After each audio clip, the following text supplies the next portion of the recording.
faz essa inserção da religião na filosofia, a filosofia da religião, a dimensão fenomenológica do sagrado é Max Scheler.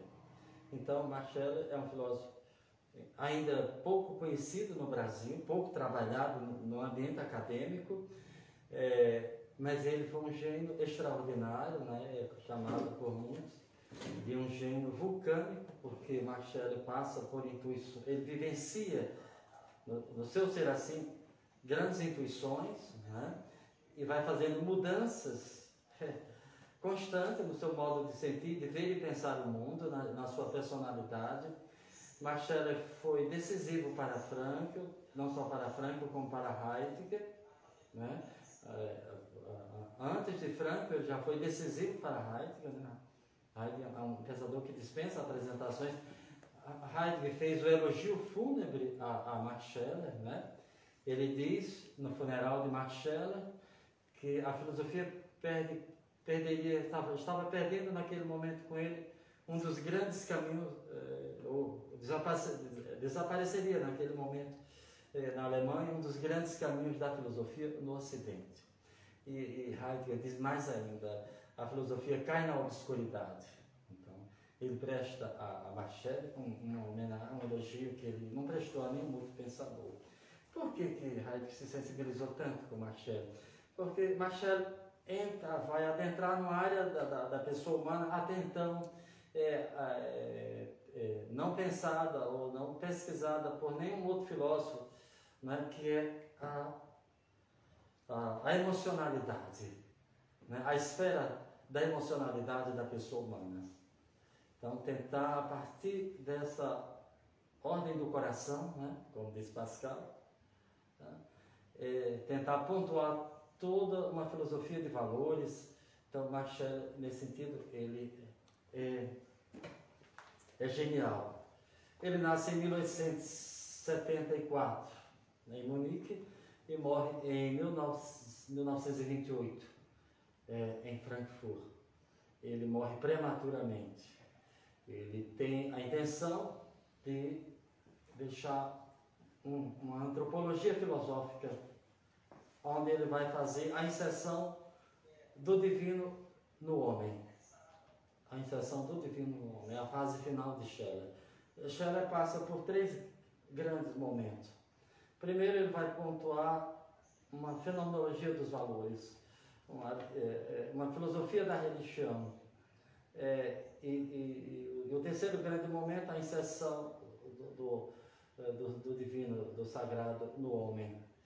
Ele vem de um modelo monoteísta, dualista, para dar um salto final para o monismo, que não é panteísta.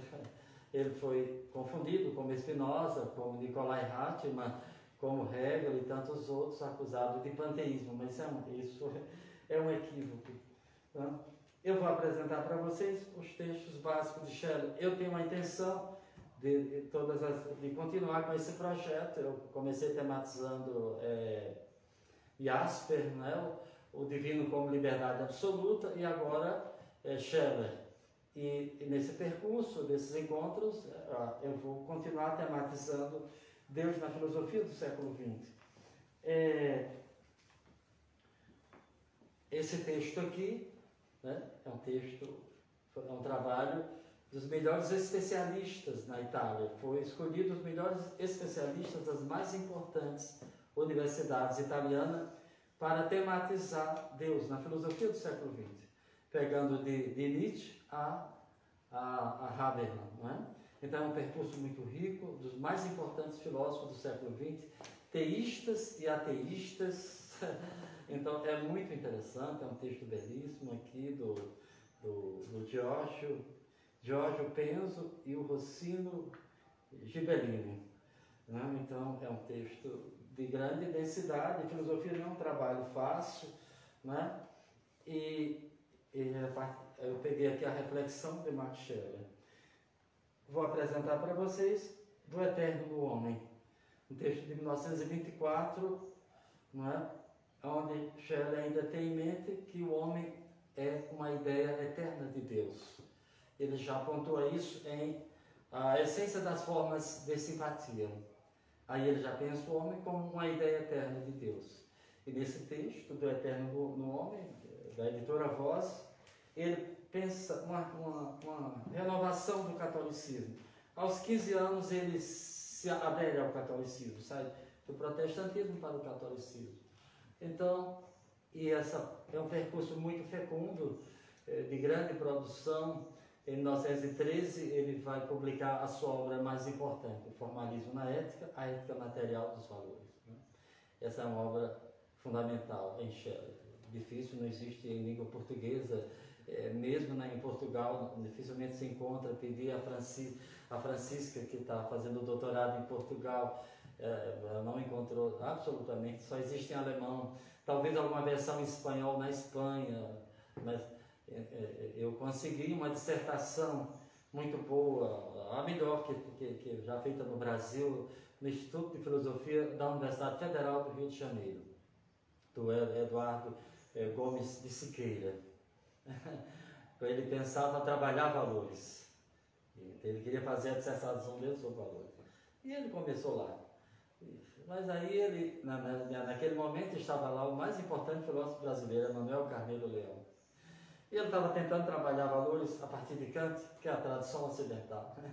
Kant vê os valores a partir dos bens e dos fins. Então, o Manuel Carneiro Leão disse para ele: bom, se você quer trabalhar valores, você tem que estudar Schelling.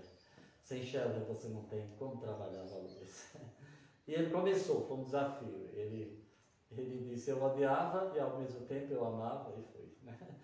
E até que no final, realmente ele se apaixona por Schelling. E Schelling tem razão. Todo conhecimento se dá nessa ordem do amar e do odiar.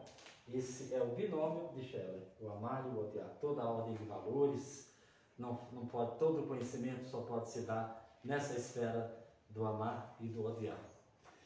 Isso é fundamental no apriorismo emocional, né, que Schelling propõe para uma ética a partir dos valores, da percepção afetiva dos valores, Os valores não são criados para Schelling, né? Isso é tolice. Ele se contrapôs veementemente a Nietzsche. Nietzsche estava profundamente equivocado quando fala em criação de valores. Mas é claro que Nietzsche está falando do âmbito da tradição moral do Ocidente, né? Ele não está negando, dizendo que Nietzsche, mas ele quer dizer que aí não está toda a verdade, não é? Então, Schelling se propõe a fazer no primeiro instante, uma crítica ao ethos moderno.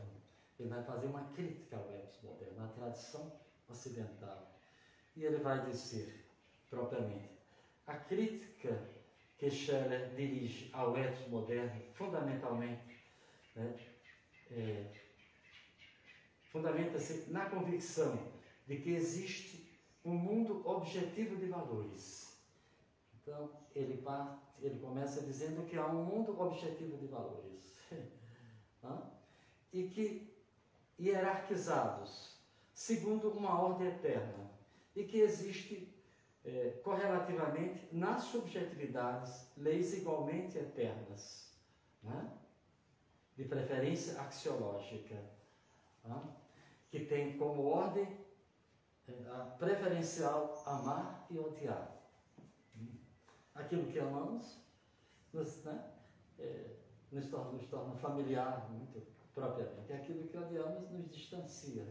Então Schelling faz, nesse primeiro momento, uma crítica ao ethos moderno, porque ele vai dizer que não é o intelecto, a razão, que vai produzir valores, ou que pode compreender o mundo dos valores.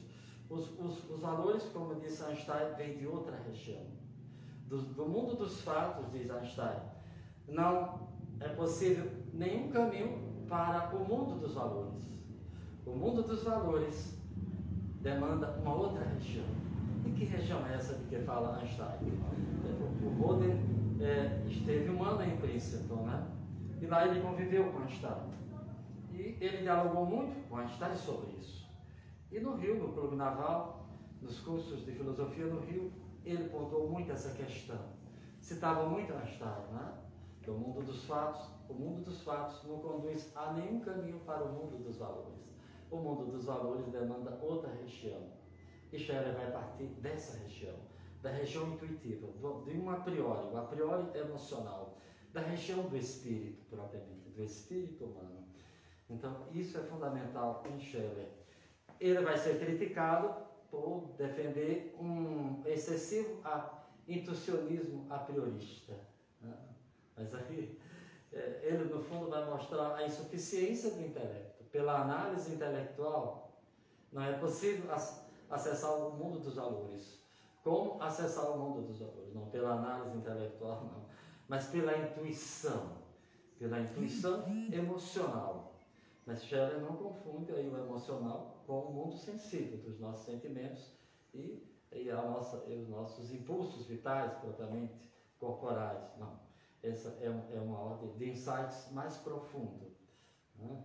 De um êxtase, de uma alegria, de uma experiência mística, de uma profundidade, de uma descoberta súbita de algo. Como perceber o mundo ali, o ato puro, conseguir contemplar a natureza naquilo que ela é e na sua essência propriamente. Isso não é possível dizer ao cientista, ao homem comum, ao intelecto, à análise. A análise vai decompor, mas não vai chegar aí. Só uma intuição direta e imediata da realidade. Isso é um desafio para todos nós. O ethos, qualquer que seja a sua estrutura, pertence essencialmente à ordem do amor e do ódio. Qualquer que seja a ética de Scherer, ela não pode prescindir disso aí. Ele vai chamar de axiologia a ideia de valor que associa um sujeito concreto a toda a consciência solicitada pela riqueza do mundo. Quer dizer, nós somos, a todo instante, solicitados por toda a riqueza do mundo, quer dizer, daquilo que está à nossa volta, por tudo aquilo que se oferece a nós, não é? E orientada para uma realidade transcendente, porque Scherer só entende, diz que só é possível pontuar valores a partir de um valor absoluto, a transcendência. No caso, para Scherer, o absoluto Deus, que ele está pontuando aí, nesse primeiro momento, a fenomenologia dos valores e o absoluto, né? Filosofia da religião. Então, a axiologia supõe essa aí, porque o sujeito é a ideação pura de Scherer. A pessoa humana é a ideação, significação, que só se concretiza em atos. Só se concretiza, se realiza em atos. No pensar, no perceber, no preferir, não é? Se realiza em atos, porque aí está a intencionalidade, né? Então ele continua. O conhecimento, desde as origens, é orientado em direção ao ser. Não há saber sem consciência, nem sujeito, e sem sujeito. Como também não há conhecimento sem objeto. E para Scherer há uma ordem material dos valores. Ele diz, olha, os valores não são produzidos nem criados, eles são dados ao homem. Eles aparecem aí como as estrelas no céu. Mas eles obedecem a uma hierarquia própria, a uma ordem eterna dos valores, na subjetividade, na minha subjetividade, do bom, do belo, do verdadeiro, do bem. Então, ele diz que na minha subjetividade já uma legalidade própria. Então ele diz, o espírito tem sua legalidade própria. Não precisa da lógica racionalista. Aí ele vai aos gregos, né? E vai fazer a contraposição, né? Quer dizer, então isso é importante aí, porque ele vai dizer que assim como o mundo da vida, os impulsos do homem têm suas leis próprias, sua legalidade própria, também o mundo do espírito no homem tem a sua legalidade própria. Então ele vai propor a autonomia a ética enquanto uma esfera de autonomia em relação a todo o relativismo, a todo, né? E o que é que ele pensa aí para chegar a esse momento, né? Ele diz, o sujeito já é um modo de ser, como também o objeto. O que mais é? A relação de conhecimento, né? A relação de conhecimento que os une, né? No interior do ser. Então, ele está falando aí de que de como se dá o conhecimento, né? Ele diz que desde a sua origem o conhecimento é orientado para o ser e o sujeito já é um modo de ser, e todo esse processo se dá no âmbito de unidade no interior do ser. O ato fundamental do espírito é o ato de ideação, que surge do ato de alcançar as estruturas essenciais do mundo, né? E Shelley entende por espírito, né? O que é que ele entende por espírito? Isso é fundamental. Fundamental para a logoterapia. Por isso que na logoterapia, quando se fala em espírito, é uma dificuldade para muitos. Muitos não se sentem à vontade. Eu já vi gente importante na logoterapia, gente que tem peso na logoterapia, e dizer, chegasse, se tirasse essa ideia de espírito era muito melhor.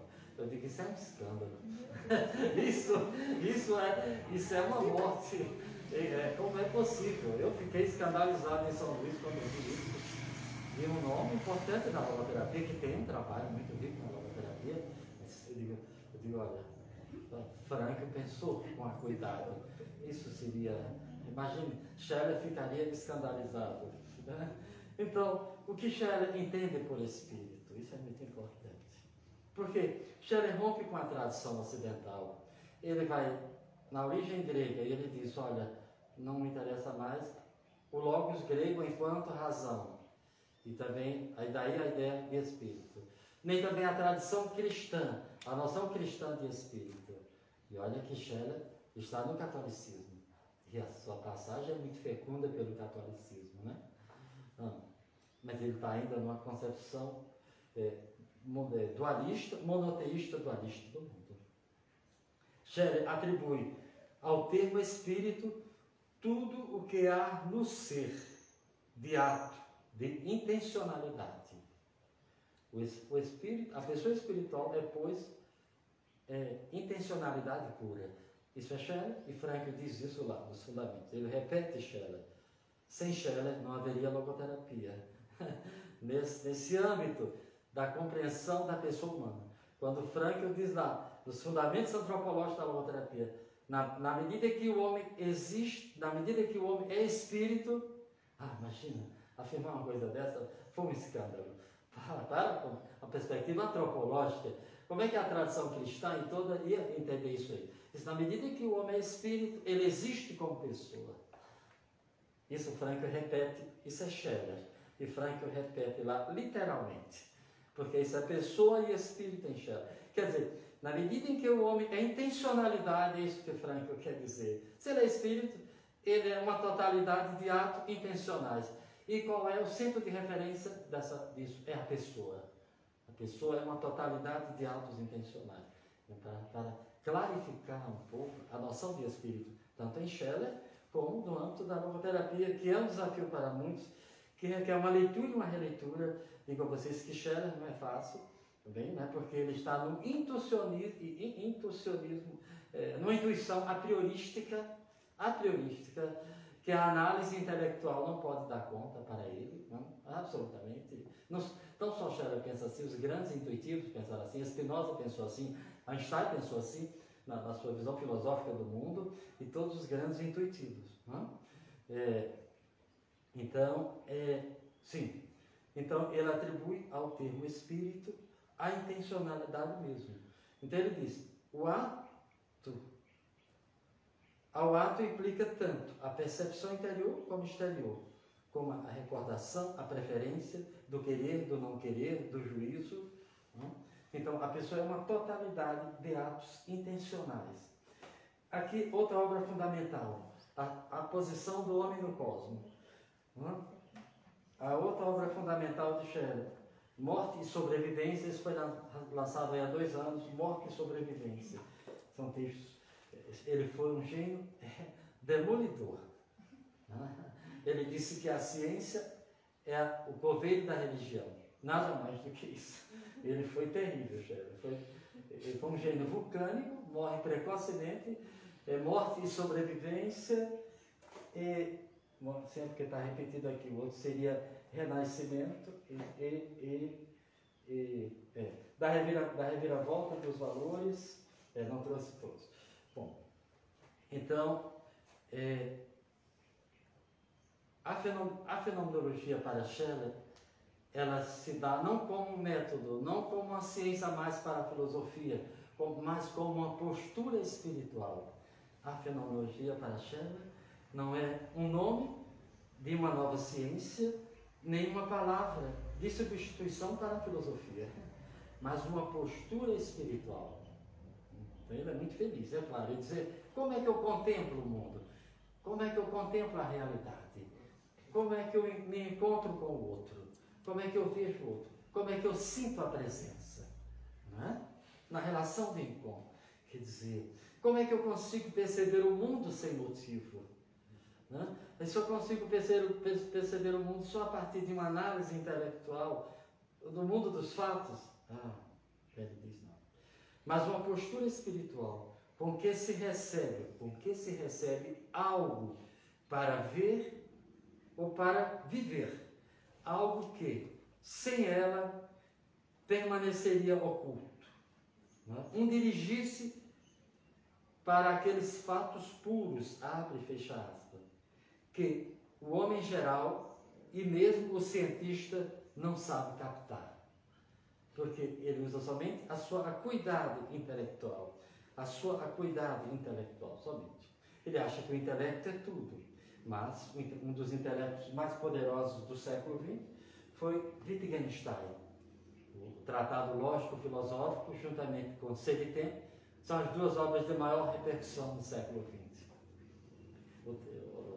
O Tratado Lógico-Filosófico de Wittgenstein dominou o ciclo de Viena durante 70 anos.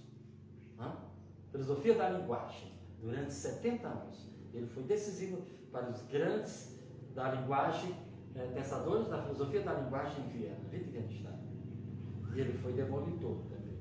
Mas ele coloca aí no final do tratado a impossibilidade do intelecto dar conta do conhecimento, da essência dos fatos puros. E Wittgenstein vai voltar ao mundo dos valores. Ele diz que só o retorno incessante ao mundo dos valores poderia salvar o homem. E ele se salva do suicídio e da loucura. Então, nada tem a ver com uma psicologia explicativa, descritiva, nada. Para Scheller. Scheller é o segundo grande momento da fenomenologia, depois de Heidegger.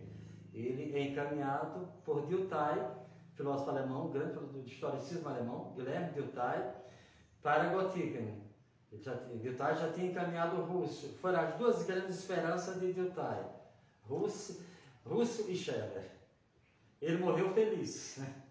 Ele morreu feliz em 1911, porque ele encaminha Russell para Göttingen em 1901, e em 1908, por aí, ele encaminha Scheller, porque ele diz que ele tinha esperança que com eles haveria um novo método para o conhecimento da pessoa humana, para as ciências do espírito, em contraposição ao método das ciências da natureza. Dilthey não estava negando o valor, mas ele estava dizendo que o método da física, da química, da biologia não podia ser aplicado à sociologia, à filosofia, à antropologia. Isso não cabia. E ele foi extremamente corajoso, Dilthey, porque ele começou essa luta em 1860 por aí, ele desesperadamente. No final do século XIX ele já pontua, não é? Mas quando vem Russell e Scheller, então ele tem grande esperança de que a fenomenologia teria, e Scheller é o segundo grande momento da fenomenologia. Ele traz a fenomenologia para a dimensão empírica, para a dimensão emocional da vida, para o emocional da vida. Mas a emoção no sentido muito mais profundo do que um mero sentimento, de que a sensibilidade ou os impulsos vitais orgânicos, não é? Então, quando Jean Gaufrey recebe uma carta de Heidegger, no pós-guerra, ele tem um êxtase, ele tem um momento de alegria tão grande que ele diz que foi maior do que a alegria do fim da guerra. O fim da guerra foi uma alegria na França, foi uma celebração extraordinária, mas a alegria que ele sente quando recebe a carta de Heidegger, então, é essa alegria, com A maiúscula, é essa emocionalidade do espírito, a dimensão emocional do espírito, enquanto intencionalidade, realização concreta na vida. Então, ali ele está vivenciando uma alegria de uma descoberta e de uma confirmação que ele não imaginava. Então, é muito diferente simplesmente do sentimento comum, né? Assim se deu com Medard Boss também, quando recebe a carta de Heidegger, porque eles não imaginavam, eles diziam, bom, eu escrevi para ele é um psiquiatra, um filósofo, que interesse ele vai ter num psiquiatra? Nenhum, que interesse que ele vai querer saber de psiquiatra? Mas eles escrevem na esperança de que seriam, e de fato, Heidegger tinha interesse nos psiquiatras, depois eles vão descobrir que Heidegger tinha grande interesse na psiquiatria. Então, é interessante isso. Então, isso é um pouco da perspectiva fenomenológica. Para Scheller, o valor dá-se por si mesmo, sem recorrer a nenhuma estrutura mental que o provoque. O objeto é dado num ato puro, de modo que, entre a pura ideia do ato e o objeto, né, nada haja que seja forma, função, momento, algo discriminativo, método, ou ainda qualquer outra coisa. O que ele quer dizer? Que a intuição emocional dos valores, a percepção afetiva dos valores, ela se dá num momento de disponibilidade, abertura do eu humano, da pessoa humana, de contemplação da natureza, quando o homem consegue se desligar propriamente das suas preocupações. Ele fundamentalmente o homem é ocupação, está sempre na ocupação, no cuidado, mas também na preocupação. E só quando o homem consegue, num determinado momento de sua existência, se desligar, se esvaziar um pouco daí, é que ele pode perceber os fatos puros da natureza por uma intuição imediata e direta. Isso não é... Isso é um a priori, mas não é nada transcendente, é imanente. Isso que ele quer dizer, é imanente ao homem. Então, e para isso não há nenhuma organização qualquer. O espírito é inorganizável. Para vocês entenderem, quando eu ouvi Roden dizer isso uma vez no Clube Naval, eu fiquei encantado mesmo. O espírito é inorganizável. Não tem como organizar o espírito, porque ele é intencionalidade pura. Ele se manifesta nos atos ali, concreto. Quando ele, na realização dos atos, na manifestação dos atos, é aí que o espírito humano se realiza. Né? Mas ele é intencionalidade. Né? Em outras palavras, o procedimento fenomenológico é de tal sorte que os seus resultados permanecem totalmente independentes de organização, de qualquer outra coisa que a gente possa pensar. Né? Nós trabalhamos nas ciências da natureza, observe, isso é o método das ciências do espírito. Não há nenhum demérito ao método das ciências da natureza. Muito pelo contrário, Scheller foi um gênio vulcânico. E ele passa por transformações assim, impressionantes, porque ele era capaz de percepções muito, assim, que não é comum a uma pessoa. Né? Que não era comum a uma pessoa. Ela é uma postura não teórica, a atitude fenomenológica, mas espiritual.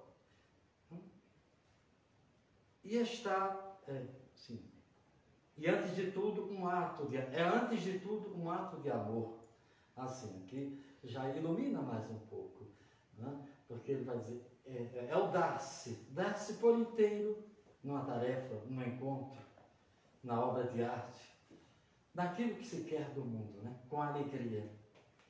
Ela é uma postura não teórica, mas espiritual. É, antes de tudo, um ato de amor, com que se participa diretamente do ser. Um ato de elevação, não é? De elevação, mediante o qual o sujeito cognoscente, o sujeito que conhece, né, se liberta de sua relatividade, se liberta do mundo que o condiciona, não é? E aí, só aí. Então, o procedimento fenomenológico, enquanto atitude espiritual, abre o mundo dos valores. Então, o procedimento fenomenológico, enquanto postura espiritual autêntica, nessa flexibilidade, né?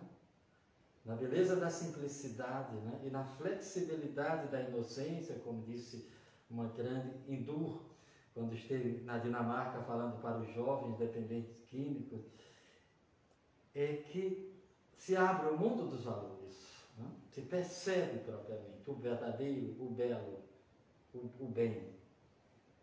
As leis que regulam os valores são precisas e evidentes, diz Shelley, como as leis da lógica e da matemática, pelas quais existem relações e oposições entre o amar e o odiar. Para Shelley, isso é fundamental.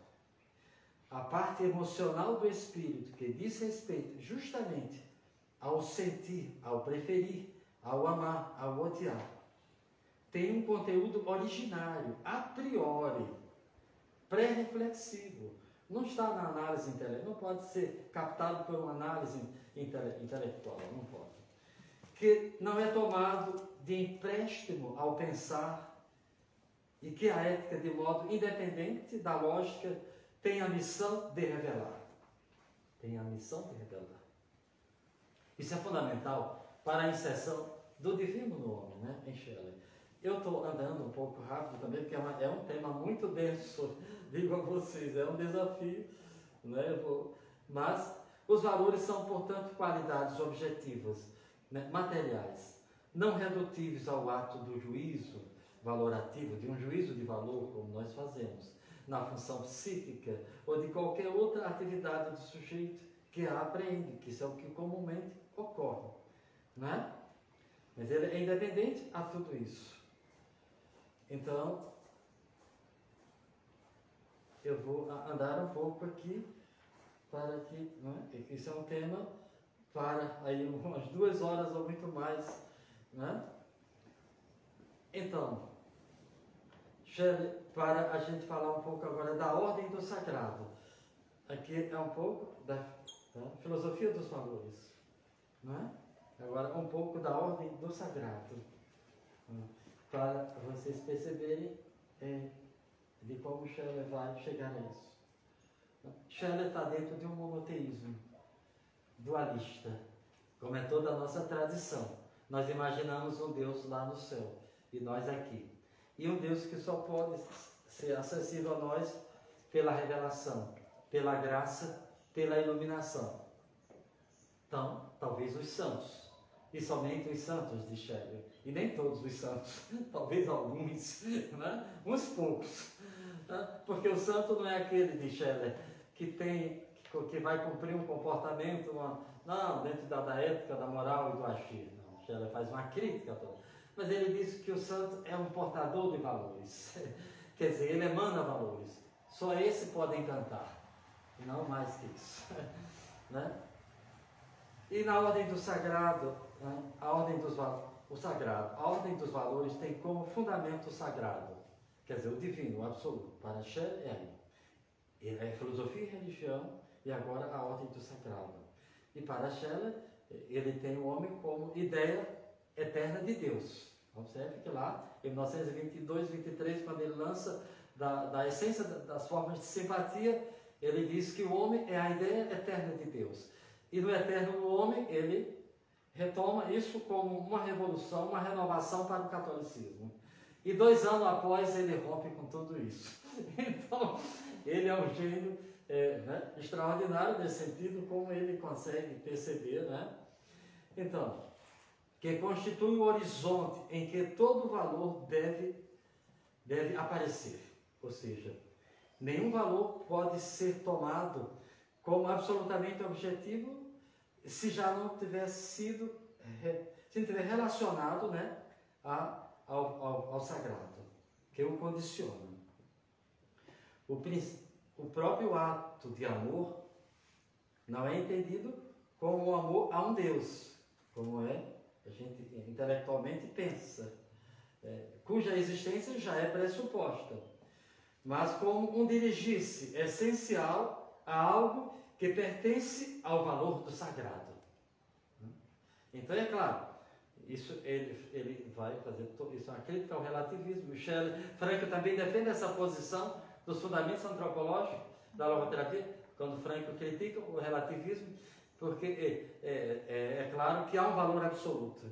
Então, nessa hierarquia dos valores, então, se há um valor absoluto, então tudo mais vem, né?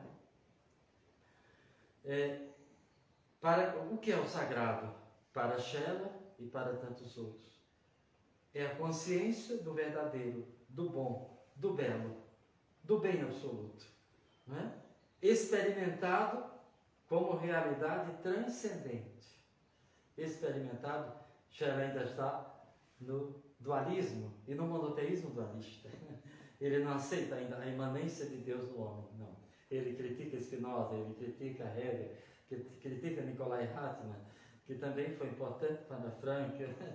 Ele critica todos eles, né?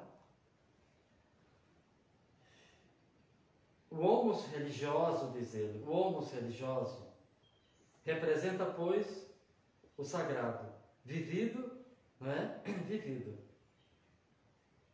entre o homem e a realidade absoluta, que não representa apenas somente um momento histórico da consciência, mas é constitutivo mesmo da consciência, mas como elemento da própria consciência e de um tempo histórico, de um momento histórico. A existência da pessoa de Deus portanto, é postulada pela própria estrutura teomórfica da pessoa humana. Isso é o monoteísmo dualista. Vocês vão ver, observe o que ele está dizendo aqui em 1924 e o que ele vai dizer 2 anos depois. Mas não anula, uma coisa não anula a outra e não tira o seu valor. Pode ser. É muito interessante. Bom, isso você tem que se familiarizar. A existência da pessoa de Deus é postulada pela própria estrutura teomórfica da pessoa humana, né? E mediante a referência a ela. O valor da humanidade, portanto, não se fundamenta no antropomorfismo da ideia de Deus, mas no teomorfismo do homem. Sim. A ética de Scheller, assim, resulta na filosofia da religião. Isso é importante. A ética de Scheller, assim, resulta na filosofia da religião. Frankl, aqui como Scheller, admite um Deus pessoal. Capítulo final do fundamento antropológico da logoterapia, Frankl dedica toda a essa questão, só ali. E ele fala de um Deus pessoal. Somente ali e também depois na sua tese de doutorado. Muito bem. Então ele diz, a ética de Scheller assim resulta na filosofia da religião, na qual a ontologia axiológica dá lugar à divisão como fundamento, ao divino como fundamento, metafísico fundamento não. Um Deus pessoal, se existe e se é pessoa, pode fazer-se conhecer pelo homem apenas através da revelação, da graça, da iluminação. Isso é todo o monoteísmo. Isso é toda a nossa tradição monoteísta. Né? Muito bem.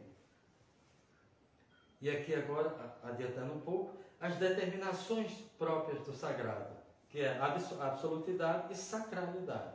São as determinações próprias do sagrado. Né? Ainda dentro dessa correlação, na filosofia da religião, o portador de valores é a pessoa que realiza, né, atos essenciais diversos. O homem é uma multiplicidade de modos de ser no mundo e de totalidade de atos que ele vivencia no mundo. A correlação entre a pessoa de Deus representa, pois, o fim supremo da axiologia scheleriana. Isso ainda está numa visão monoteísta e dualista, né, do mundo. O problema que se coloca nesse ponto, porém, é o de como chegar às determinações do divino. Né? Para Scheller, o que determina a ideia positiva de Deus é a estrutura e a organização do ser intencional. Observe, essa é uma perspectiva fenomenológica. Quer dizer, o que determina para Scheller, né, a ideia positiva de Deus no mundo é a estrutura e a organização do ser intencional, né, que constitui o homem propriamente.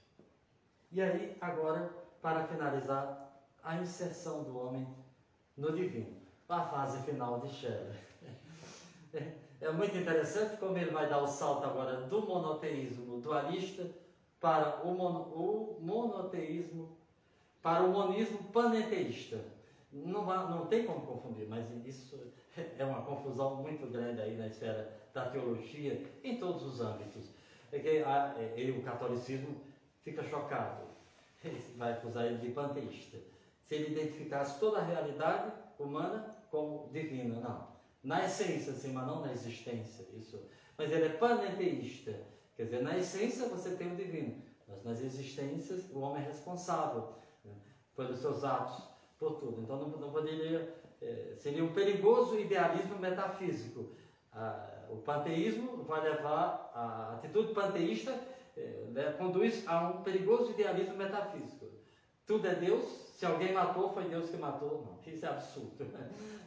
Então, já o panenteísmo não. Na essência está o divino no homem, mas a existência, o homem tem a livre decisão de Scheller. Scheller não usa a palavra livre-arbítrio, ele usa uma palavra muito mais feliz. Autoconsciência e livre decisão. Ele é muito feliz aqui. Ele dá uma resposta aqui a toda a tradição ocidental, a todo o racionalismo grego, que marca a cultura ocidental. Ali ele diz, não basta a inteligência, né, a capacidade para a escolha, a memória associativa, a aptidão para a escolha, memória associativa, inteligência. Não basta de Scheller, mas a autoconsciência e a livre decisão. Né? Tá aí que o homem é angustiado, tá aí o vazio, a angústia, a neurose. Né? Aí aqui, o último Scheller, de 1926 a 1928, em 2 anos ele consegue dar esse salto. Isso mostra a evolução religiosa de Scheller. Isso é da maior importância. Como é que ele sai de um pseudo-paganismo, né? De um pseudo-paganismo, de um paganismo mitigado, que é o monoteísmo. O monoteísmo é um passo importante na história das religiões, é uma revolução, sair do politeísmo para o monoteísmo. Mas isso ainda é um paganismo mitigado, diminuído, reduzido. O Roden ministrou isso durante 6 anos na American University. Se encontrou com Einstein, discutiu isso com ele e trouxe para São Paulo e para o Rio de Janeiro ao longo de 20 anos. Eu tive o privilégio, a felicidade de estar lá e de poder beber dessa fonte. Então, é claro que Spinoza é monista. Quando o bispo de Nova York excomungou Spinoza e excomungou Einstein, o bispo de Nova York excomungou Einstein. Então, Einstein responde para ele, olha, eu não sou ateu como o senhor disse. Eu posso aceitar o Deus de Spinoza e de Platão, mas eu não posso aceitar o Deus do seu cristianismo. Então, o senhor me desculpe, mas isso eu não posso. Então, ele ficou aí, né? O ser primeiro interioriza-se no homem. Agora é Scheller na sua fase final. Uma visão monista do mundo, isso está aqui. Foi o texto que escandalizou essa conferência, convocada pelo conde, esqueço o nome dele agora. Jung estava presente a essa conferência, entre outros grandes nomes da psicologia. Jung estava lá para assistir Scheller. Scheller não era um pensador qualquer. Quer dizer, ela foi um escândalo. para o mundo católico, mas é o esboço de uma antropologia filosófica onde há uma reviravolta, né? De uma nova ideia do homem. Então, agora vamos fechar e concluir. O ser primeiro interioriza-se no homem, o ser, né? O divino interioriza-se no homem, no ato mesmo em que o homem se funda nele. O lugar, portanto, da autorrealização do ser, ou seja, da unidade de impulso e espírito, que são os atributos do espírito, do divino. Impulso e espírito são os atributos do divino. Scheller. Isso foi qualquer coisa que escandalizou, viu? Isso foi qualquer coisa que escandalizou. Mas, então, o lugar, portanto, da autorrealização do ser, ou seja, da unidade de impulso e espírito, vem a ser o homem, ou o coração humano. Por isso que Pascal não precisou deixar o cristianismo, estava lá, na abadia. E lá ele disse: o coração tem razões que a razão nada sabe. A ordem emocional, a emocionalidade do espírito, que não se confunde com o mundo sensível. A experiência sensível simplesmente. Então, o homem e Deus são correlativos. Então, Deus cria o mundo com o homem, correlativamente com o homem. Deus se manifesta e se realiza no mundo com o homem. Sem o homem isso não é possível. E também sem Deus não é possível. Então, homem e Deus agora, as lixeiras são correlativos. Isso não é mais monoteísmo dualista, isso é monismo. Isso é monismo. O homem não pode realizar seu destino sem a participação dos dois atributos do ente supremo, e sem ser imanente a eles, que é o impulso, e o espírito e o impulso, os dois atributos do ser. E eles são incompletos. Eles são incompletos. O homem é incompletude. Márcia de Sá Cavalcante, a mais importante, a tradutora de Seritem, não é? A obra magna de Heidegger, no curso na Suíça sobre mística medieval, ela pontuou muito bem a incompletude humana. O homem, o espírito é incompletude, somente ele. E o impulso também é incompletude. Ambos são incompletude, né? Então, o homem já nem a essência das formas de simpatia, Scheller tinha pontuado o homem como a ideia eterna de Deus. Mas agora isso muda, ele torna-se agora o único lugar em que e pelo que o ser originário se autocompreende, se autorreconhece. Não só isso, mas também o ser cuja a livre decisão, expressão brilhante de Scheller, o ser cuja livre decisão, todos beberam, Jasper, Heidegger, todos beberam em Scheller. Frankl não precisa dizer, não é? Deus pode agir e tornar sagrado a sua simples essência do homem. A nova posição de Deus leva, pois, a uma reviravolta. Deus não mais existe para o homem para apoiá-lo ou para protegê-lo, como está no monoteísmo. O homem busca toda a segurança em Deus, ele suplica o amparo de Deus. Scheller está dizendo que não se pode, que não se deva fazer isso. Pode fazer isso, não tem nenhum problema. Mas ele está mostrando, é um segundo momento do amadurecimento espiritual dele. Ele diz: Deus não mais existe para o homem para apoiá-lo, mas o homem existe para Deus. É o lugar do ser, é o lugar do seu fazer-se mesmo, do seu realizar-se. O homem existe para Deus e é o lugar do seu fazer-se concreto sobre a terra. Não? Sobre a terra. A norma, o valor, não são mais colocados em Deus, como ele colocou lá no início, né? Mas o próprio eu, na consciência da sua colocação, a posição do homem no corpo, a situação peculiar do mundo no mundo. Qual é a situação peculiar do homem aqui e agora? Qual é a sua situação do ser?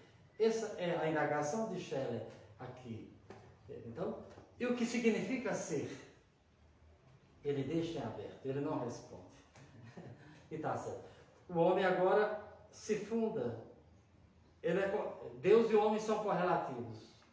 Deus cria o mundo cotidianamente a partir do homem. O homem só se realiza e se funda a partir dessa inserção no divino, em Deus. Então, observe que toda a ideia de salvação aí há uma reviravolta. Então, isso é tema para um desdobramento infinito, né? Em ciências da religião, e também ele teria que fazer uma contraposição, monoteísmo dualista e monismo panenteísta, não um monismo panteísta. Esse é o equívoco de muitos, é o erro, a ignorância de muitos. As teologias são infantis. Scheller tem razão. Scheller não podia esperar mais 1000 anos, porque ele não estaria aqui, nem 100 anos, nem 50, porque a morte é a possibilidade mais própria, pode ser daqui a pouco, diz Heidegger. Se existe uma possibilidade mais própria para mim, é a morte. Pode ser daqui a pouco, amanhã, depois da manhã. Então Scheller não poderia esperar que as teologias infantis, espiritualmente analfabetas, que está cheio o mercado aí, o mercado está cheio. Isso é o horror. Está aí o fundamentalismo, e que se carece de uma revisão dos seus fundamentos. É preciso que a gente tenha a coragem de dizer. Não há porquê. Na aurora do século XXI, ainda pensamos com o pé na Idade Média. E sabe lá Deus, como os romanos e tantos outros. Pensaram grandes também. Mas é preciso sair de um monoteísmo, de um paganismo mitigado, diminuído, reduzido para uma compreensão maior do divino. Aí, isso é fundamental para o ceticismo de tantos. É fundamental para o ateísmo que está. As teologias são profundamente infantis. Como vão poder chegar para um jovem de hoje e colocar teologias tão infantis? Não é possível. Então, Scheller, por isso que Heidegger, para finalizar, disse com grande propriedade, no elogio fúnebre de Scheller, com ele desaparece um dos grandes caminhos da filosofia no Ocidente. Muito obrigado a vocês. É um tema que existe muito complexo, de grande profundidade.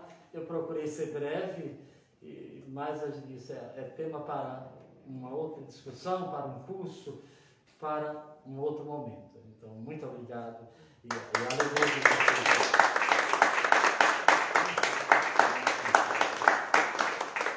Agora a gente abre para os questionamentos de vocês. Não sei se foi claro, espero. Isso é um tema que exige leitura e releitura, porque se trata do a priori emocional dos valores, né? De um intuicionismo que a nossa acuidade intelectual simplesmente no mundo, cotidianamente, carregado de condicionamentos, de preconceitos, não pode dar conta, né?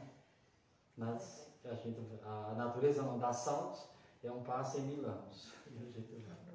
Agradeço o pessoal que está assistindo. Sim, eu quero agradecer a vocês porque ele está transmitindo. Muito obrigado a todos, também aqueles que estão me assistindo aí agora. Muito obrigado a todos pela paciência. Espero ter podido contribuir. Muito obrigado.